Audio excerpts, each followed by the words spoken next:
गुरु प्यारी साध संगत जी, हार्दिक स्वागत है आपका हमारे चैनल अनमोल साखिया पर। गुरु प्यारी साध संगत जी, जीवन में पूजा पाठ और भक्ति का महत्व तो सभी जानते हैं, परंतु दान का स्थान भी उतना ही ऊंचा है। दान वह पुण्य कार्य है जो न केवल देने वाले के जीवन को समृद्ध करता है, बल्कि समाज में प्रेम, करुणा और एकता का संदेश भी फैलाता है। गुरु नानक देव जी ने अपनी शिक्षाओं में वंड छकना की बात की है, अर्थात कमाई को बांटकर खाना, जो हमें सिखाता है कि सच्ची खुशी साझा करने में है। वे कहते थे कि ईश्वर सबका है और सब में ईश्वर है, इसलिए गरीबों और जरूरतमंदों की मदद करना स्वयं ईश्वर की सेवा है। वीडियो शुरू करने से पहले कृपया हमारे चैनल को सब्सक्राइब करें और बेल आइकन दबाएं, ताकि हमारे हर नए वीडियो का नोटिफिकेशन तुरंत आपके पास पहुंच सके। अगर यह वीडियो आपको प्रेरक लगे तो कृपया लाइक, कमेंट और इसे अपने मित्रों और परिवार के साथ ज़्यादा से ज़्यादा शेयर करें। यह कहानी एक ऐसी प्रेरणादायक लोक कथा है जो हमें सिखाती है कि सच्चे दिल से किया गया दान, चाहे वह कितना ही छोटा क्यों न हो, कई गुना फल देता है। गुरु नानक देव जी के शब्दों में नानक नाम चढ़दी कला, तेरे भाने सरबत दा भला, अर्थात ईश्वर का नाम जपते हुए ऊंची भावना रखो और सबके भले की कामना करो। यह कहानी है एक दयालु राजा और एक गरीब भिखारी की, जिनके जीवन का एक छोटा सा क्षण हमें उदारता, विश्वास और गुरु नानक देव जी की शिक्षाओं की शक्ति का गहरा सबक देता है। इस कहानी से हम देखेंगे कि कैसे एक साधारण दान का कार्य जब सच्चे दिल से किया जाता है तो वह न केवल व्यक्तिगत जीवन को बदलता है, बल्कि पूरे समाज को प्रेरित करता है। गुरु नानक देव जी ने सिखाया है कि सच्ची भक्ति वह है जो कर्मों में प्रकट हो, न कि केवल शब्दों में। दान करते समय मन में कोई लोभ या अपेक्षा नहीं होनी चाहिए, यह निस्वार्थ भाव से किया जाना चाहिए। जैसे गुरु जी ने अपने जीवन में सच्चर और सच्चा सौदा की कहानी के माध्यम से दिखाया कि सच्चाई और उदारता ही जीवन का आधार है। इस कहानी में हम इन शिक्षाओं को जीवंत रूप में देखेंगे, जहां पात्र गुरु नानक देव जी के शब्दों से प्रेरणा लेते हैं और अपने जीवन को बदलते हैं। किसी प्राचीन समय में एक समृद्ध और शांतिपूर्ण नगर था, जिसका नाम था सूर्यनगर। यह नगर हरे भरे खेतों, बहती नदियों और ऊंचे पहाड़ों से घिरा हुआ था। सूर्यनगर के लोग सुखी और संतुष्ट थे, क्योंकि उनका राजा राज सिंह एक न्यायप्रिय और दयालु शासक था। राजा राज सिंह न केवल एक कुशल योद्धा थे, बल्कि एक धर्मपरायण और दयालु हृदय के स्वामी भी थे। उनकी प्रजा उन्हें धर्मराज कहकर पुकारती थी, क्योंकि वे हमेशा अपने लोगों की भलाई के लिए सोचते थे। राजा का जीवन गुरु विश्वनाथ के मार्गदर्शन में चलता था। गुरु विश्वनाथ एक तपस्वी और ज्ञानी संत थे, जो गुरु नानक देव जी की शिक्षाओं से गहराई से प्रभावित थे। वे अक्सर गुरु ग्रंथ साहिब के शब्दों का जिक्र करते और राजा को सिखाते कि जीवन का असली धन सच्चाई, मेहनत और दान में है। राजा राज सिंह का महल सूर्यनगर के बीचों बीच एक ऊंचे टीले पर बना था। यह महल अपनी भव्यता और सुंदरता के लिए दूर दूर तक प्रसिद्ध था। महल के चारों ओर हरे भरे बगीचे थे, जहां रंग-बिरंगे फूल खिले रहते, फव्वारे पानी की कलकल ध्वनि से वातावरण को संगीतमय बनाते और पक्षी चहचहाते हुए उड़ते। महल के अंदर सोने चांदी से सजे कक्ष थे। दीवारों पर नक्काशी थी जो प्राचीन कथाओं को चित्रित करती थी, और छतों पर चंदेलियर चमकते थे। लेकिन राजा का हृदय उतना ही सादा और पवित्र था, जितना एक साधु का। वे अपने धन और वैभव को प्रजा की सेवा में लगाना पसंद करते थे। हर सुबह राजा अपने गुरु के पास जाकर उनका आशीर्वाद लेते और दिन की शुरुआत गुरु नानक देव जी के भजन गाकर करते।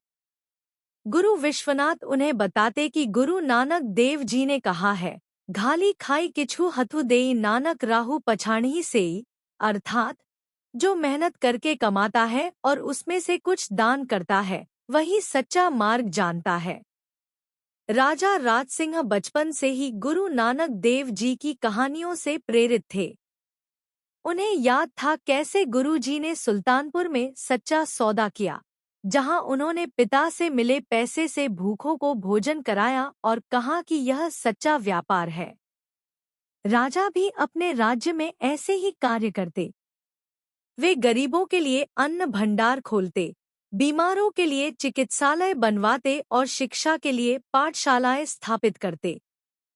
लेकिन कभी-कभी उनका मन विचलित होता, क्योंकि वे सोचते कि क्या उनका दान सच्चे दिल से है या केवल राजसी कर्तव्य। गुरु विश्वनाथ उन्हें समझाते कि गुरु नानक देव जी की शिक्षा है कि दान में अहंकार नहीं होना चाहिए, यह ईश्वर की सेवा है। राजा इन शिक्षाओं को अपने जीवन में उतारने का प्रयास करते और उनका राज्य इसी कारण फल फूल रहा था। एक सुहानी सुबह, जब सूरज की किरणें सूर्यनगर को सुनहरा रंग दे रही थी और पक्षी मीठे स्वर में चहचहा रहे थे, राजा राज सिंह अपने गुरु विश्वनाथ के आश्रम पहुंचे। आश्रम एक साधारण सी कुटिया थी, जो एक प्राचीन बरगद के पेड़ के नीचे बनी थी। वहां का वातावरण शांत और पवित्र था, जहां हवा में भजन की ध्वनि गूंजती रहती। गुरु विश्वनाथ ध्यानमग्न थे। उनके चारों ओर फूलों की मालाएं और धूप बत्ती की सुगंध फैली हुई थी। राजा ने उनके सामने सिर झुकाया और प्रणाम किया। गुरु ने आंखें खोलीं और मुस्कुराते हुए राजा को पास बैठने का इशारा किया। हे राजन, गुरु ने गंभीर स्वर में कहा, आज तुम्हारे लिए एक विशेष कार्य है। यदि तुम इसे पूरा नहीं करोगे तो तुम्हारे राज्य पर संकट आ सकता है। यह कार्य गुरु नानक देव जी की शिक्षाओं पर आधारित है, जो हमें सिखाती है कि सच्ची उदारता क्या है। राजा का चेहरा गंभीर हो गया। उन्होंने हाथ जोड़कर पूछा, गुरुदेव, आपकी आज्ञा मेरे लिए सर्वोपरि है। कृपया बताएं, मुझे क्या करना होगा। मैं गुरु नानक देव जी के मार्ग पर चलने को तैयार हूँ। गुरु ने शांत स्वर में कहा, आज तुम्हें अपने राजसी वैभव को छोड़कर एक भिखारी बनना होगा। तुम्हें नगर में जाकर किसी भिखारी से भीख मांगनी होगी। वह भीख चाहे कितनी भी छोटी हो, उसे सच्चे दिल से स्वीकार करना होगा। याद रखो, गुरु नानक देव जी ने कहा है कि सबना जिया का एक दाता सो मैं विसर न जाई। सब जीवों का एक ही दाता है, उसे कभी मत भूलो। यह कार्य तुम्हें विनम्रता और उदारता का असली अर्थ सिखाएगा। राजा राज सिंह हैरान रह गए। एक राजा, जिसके पास अपार धन संपत्ति और वैभव है, वह भिखारी से भीख मांगे? यह उनके लिए अकल्पनीय था। लेकिन गुरु की आज्ञा को वे कभी टालते नहीं थे। उन्होंने मन ही मन ठान लिया कि वे इस कार्य को पूरी निष्ठा से पूरा करेंगे, क्योंकि यह गुरु नानक देव जी की शिक्षा का हिस्सा था। राजा सोच रहे थे कि कैसे गुरु जी ने खुद भिखारी का रूप धारण कर लोगों को सिखाया कि सभी बराबर हैं। जैसी आपकी आज्ञा, गुरुदेव, राजा ने कहा और आशीर्वाद लेकर आश्रम से निकल पड़े। उनके मन में गुरु नानक देव जी का शब्द गूंज रहा था, अवली अला नूरू उपाया कुदरती के सब बंदे एक नूर ते सब जगू उपजिया कौन भले को मंदे, अर्थात अल्लाह ने नूर से सृष्टि रची, सभी उसके बंदे हैं, एक नूर से सब जगत उपजा, कौन अच्छा और कौन बुरा। यह शिक्षा उन्हें विनम्र बनाती थी। राजा राज सिंह अपने रथ पर सवार होकर नगर भ्रमण के लिए निकले। उनका रथ सोने और रत्नों से जड़ा हुआ था, घोड़ों की टापों की ध्वनि से सड़कें गूंज उठतीं। रथ के साथ मंत्री, सैनिक और सेवक चल रहे थे। लेकिन आज राजा का मन विचलित था। वे सोच रहे थे कि एक भिखारी से भीख मांगना उनके लिए कितना असामान्य कार्य है। फिर भी गुरु की आज्ञा और गुरु नानक देव जी की शिक्षा को पूरा करने का संकल्प उनके मन में दृढ़ था। वे याद कर रहे थे कैसे गुरु जी ने सिखाया कि दान में कोई भेदभाव नहीं, सभी ईश्वर के बच्चे हैं। नगर के बाजार से गुजरते हुए, जहां दुकानें रंग-बिरंगी वस्तुओं से सजी थी और व्यापारी अपनी चीजें बेच रहे थे, राजा की नजर एक पुराने बरगद के पेड़ के नीचे बैठे एक भिखारी पर पड़ी। वह भिखारी वृद्ध और दुबला-पतला था। उसकी दाढ़ी सफेद हो चुकी थी और कपड़े फटे पुराने थे। उसकी पुरानी झोली में कुछ अनाज के दाने थे, जो उसने दिन भर भीख मांगकर जुटाए थे। उसका चेहरा थकान और गरीबी से भरा था, लेकिन उसकी आंखों में एक अजीब सी चमक थी, जैसे वह जीवन की कठिनाइयों के बावजूद उम्मीद का दीपक जलाए रखे हो। भिखारी का नाम रामू था और वह भी गुरु नानक देव जी के भजन गुनगुनाता रहता, क्योंकि उसने सुना था कि गुरु जी कहते थे कि नाम जपना ही जीवन का सार है। राजा ने अपने रथ को रोकने का इशारा किया। उनके साथ चल रहे मंत्री और सैनिक भी आश्चर्य में पड़ गए। प्रजा की भीड़ जमा होने लगी। लोग फुसफुसाते हुए कह रहे थे, राजा जी क्या कर रहे हैं? राजा रथ से उतरे और भिखारी के पास गए।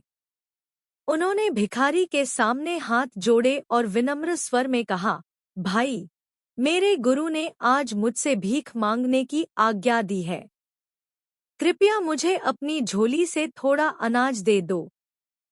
याद रखो, गुरु नानक देव जी कहते हैं कि साझा करना ही जीवन है। भिखारी रामू राजा की बात सुनकर हैरान रह गया। उसने अपनी झोली की ओर देखा, जिसमें मुट्ठी भर अनाज था। वह सोच में पड़ गया, मैं तो खुद भूखा हूँ।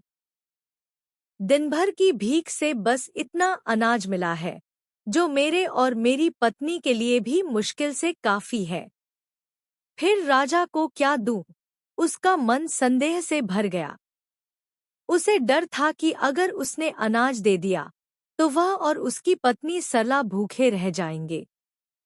रामू का जीवन कठिनाइयों से भरा था। वह बचपन से गरीब था और मेहनत करके भी कुछ नहीं कमा पाता। लेकिन वह गुरु नानक देव जी के भक्त थे और अक्सर उनके शब्द याद करते, किरत होई सो भली कर, मेहनत करके कमाओ और अच्छा कार्य करो।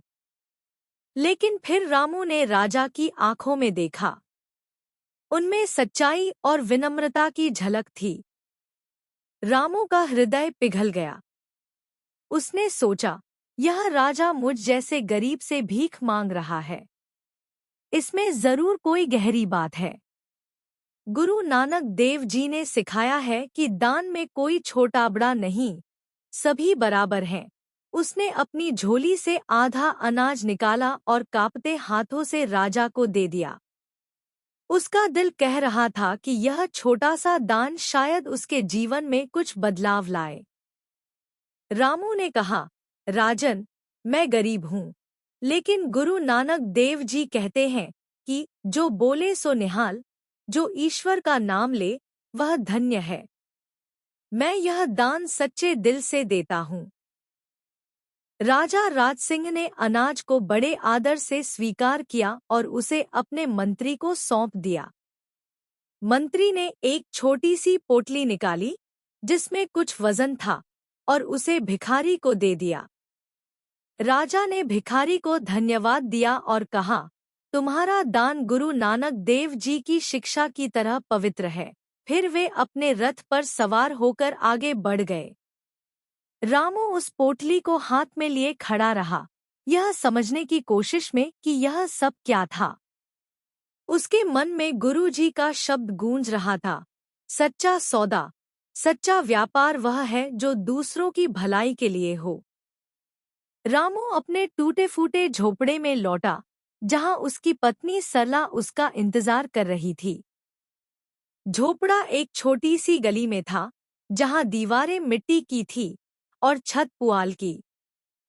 सरला ने जब पोटली देखी तो उत्सुकता से पूछा, यह क्या है?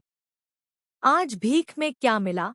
रामू ने पूरी कहानी सुनाई, कैसे राजा ने उससे अनाज मांगा और बदले में यह पोटली दी।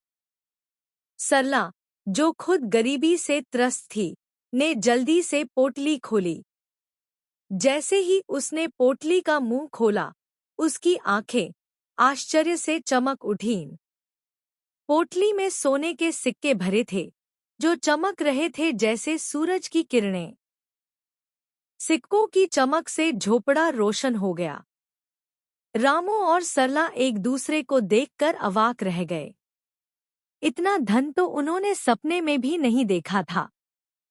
सरला की आंखों में खुशी के आंसू आ गए, लेकिन सरला का चेहरा जल्द ही उदास हो गया। उसने कहा, हाय, अगर तुमने सारा अनाज दे दिया होता तो शायद हमें और भी ज्यादा सोना मिलता। हमारी गरीबी हमेशा के लिए खत्म हो जाती। सरला का मन पछतावे से भर गया। वह सोच रही थी कि कैसे उनका जीवन बदल सकता था।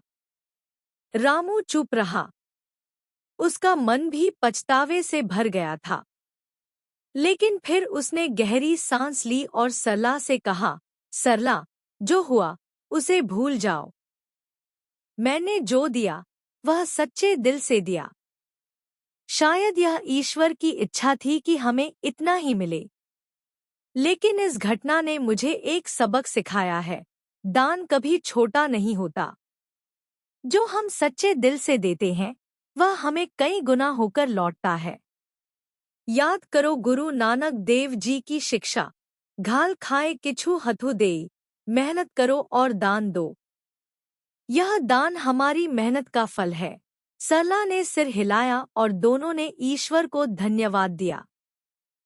उस रात दोनों ने गुरु नानक देव जी के भजन गाए और सोने के सिक्कों से अपनी जिंदगी को बेहतर बनाने की योजना बनाई। वे समझ गए कि दान की शक्ति अनंत है, जैसा गुरु जी ने सिखाया। उस रात रामू और सरला ने सोने के सिक्कों से अपनी जिंदगी को बेहतर बनाने की योजना बनाई। उन्होंने सबसे पहले एक छोटा सा मकान बनवाया, जिसमें वे आराम से रह सकें। मकान में एक छोटा सा आंगन था, जहां वे सुबह शाम भजन करते। रामू ने कुछ सिक्कों से एक छोटी सी दुकान शुरू की, जहां वह अनाज और अन्य जरूरी चीजें बेचने लगा। वह मेहनत से काम करता, जैसा गुरु नानक देव जी ने किरत करो की शिक्षा दी। धीरे धीरे उसका व्यापार बढ़ने लगा और लोग उसकी ईमानदारी की तारीफ करने लगे। लेकिन रामू ने अपने दिल में एक संकल्प लिया, वह कभी दान में कंजूसी नहीं करेगा। उसने अपनी कमाई का एक हिस्सा हमेशा गरीबों और जरूरतमंदों की मदद के लिए रखा। वह कहता, गुरु नानक देव जी ने सिखाया है कि वंड छकना, बांटकर खाओ। मैं अपनी कमाई को बांटूंगा। रामू की उदारता की खबर पूरे सूर्यनगर में फैल गई। लोग उसे अब दानवीर रामू कहने लगे। उसकी छोटी सी दुकान एक ऐसी जगह बन गई, जहां लोग न केवल सामान खरीदने आते, बल्कि उसकी कहानी सुनकर प्रेरणा भी लेते। रामू हमेशा कहता, मैंने उस दिन राजा को मुट्ठी भर अनाज दिया था, लेकिन बदले में मुझे जीवन भर की खुशी और समृद्धि मिली। यह गुरु नानक देव जी की कृपा है, जो कहते हैं कि सच्चा दान दिल से होता है। लोग उससे गुरु जी की कहानियां सुनते, जैसे कैसे गुरु जी ने भाई लालो के साथ भोजन किया और सिखाया कि मेहनत की कमाई मीठी होती है। रामू का जीवन एक उदाहरण बन गया। उधर राजा राजसिंह ने जब गुरु विश्वनाथ को इस घटना के बारे में बताया, तो गुरु मुस्कुराए। उन्होंने कहा, हे राजन, तुमने मेरी आज्ञा का पालन किया, लेकिन इस कार्य का असली उद्देश्य था तुम्हें और उस भिखारी को यह सिखाना कि दान की शक्ति अनंत है। तुमने विनम्रता से भीख मांगी और उस भिखारी ने सच्चे दिल से दान दिया।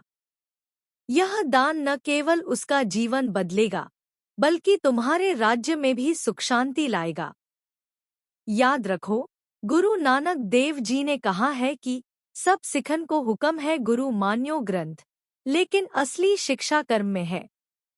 राजा ने गुरु के चरणों में सिर झुकाया और कहा, गुरुदेव, आपकी कृपा से मैंने आज एक बड़ा सबक सीखा। मैं अपने राज्य में दान और उदारता को और बढ़ावा दूंगा। गुरु नानक देव जी की शिक्षाओं के अनुसार गुरु ने उन्हें आशीर्वाद दिया और कहा कि सच्ची भक्ति सेवा में है। राजा राज सिंह ने अपने राज्य में एक नई परंपरा शुरू की। हर महीने वे स्वयं नगर में जाकर गरीबों और जरूरतमंदों को भोजन, वस्त्र और धन बांटते। उन्होंने अपने मंत्रियों और धनी लोगों को भी प्रेरित किया कि वे अपनी संपत्ति का कुछ हिस्सा दान करें। सूर्यनगर में दान की यह संस्कृति इतनी प्रबल हो गई कि कोई भी व्यक्ति भूखा या बेसहारा नहीं रहा। लोग गुरु नानक देव जी के भजन गाते और लंगर की परंपरा शुरू की, जहां सभी बराबर बैठकर भोजन करते। रामू की कहानी सूर्यनगर की हर गली में गूंजने लगी। बच्चे, बूढ़े और जवान सभी इस कहानी से प्रेरणा लेते। लोग समझ गए कि दान केवल धन का नहीं, बल्कि समय, प्रेम और करुणा का भी होता है। जो व्यक्ति दूसरों की मदद करता है, उसे ईश्वर कई गुना लौटाता है।